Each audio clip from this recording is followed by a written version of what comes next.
But please! No, we can't write about these heathen lunatics. We're Christians first and foremost. We exist to praise God, not Fionn McCool. Fionn McCool is so cool. He's really tall, he can fight, and he can find his mum in a strange way and know lots of strange things. Can our Patrick not do all of that? I mean, apart from the weird thumb thing. I mean, could Fionn McCool kill a man and raise him from the dead just to prove a point? Could Fionn McCool damn an entire branch of a family line in such a way that it could not possibly be conceived as a later addition by that family? Fionn's so great. He's part of our culture, our heritage. Surely there's some way we could fit him into our writing. Absolutely not. We don't need to write about this heathen nonsense. But what if we just made him a Christian? What? How would that? I mean, he died long before Christianity even came to Ireland.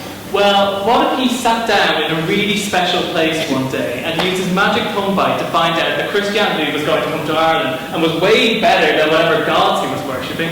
That would do it. I mean, I suppose, but how would we know this? Isn't this all information that would be lost to time? Good point. Well, what if one of Fionn's friends lived for a really, really long time, and then he lived long enough until Patrick rocked up, and then they became friends, and then he told them all the stories about Fionn, and then they all got written down by Patrick's scribe. But why would Patrick listen to this pagan nonsense?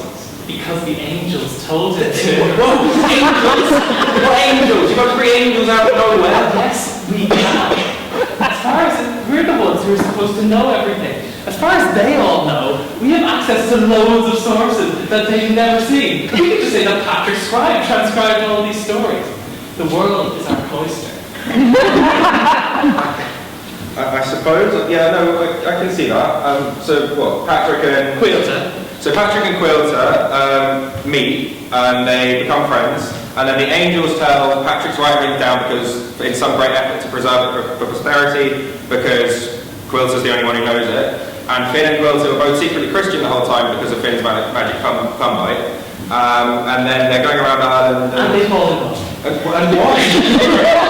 Why did that happen? Oh, come on, it would make such a better story. These two ancient, noble figures travelling around Ireland, love secretly growing between them. And then, a big kiss at the end.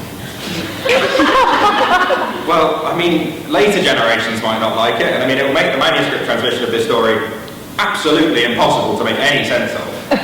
But I suppose you are right, it is a better story. Alright, let's do it. But what should we call it? Well, given it's a story about these pagans coming over to Christianity, I suppose we could call it a crossover.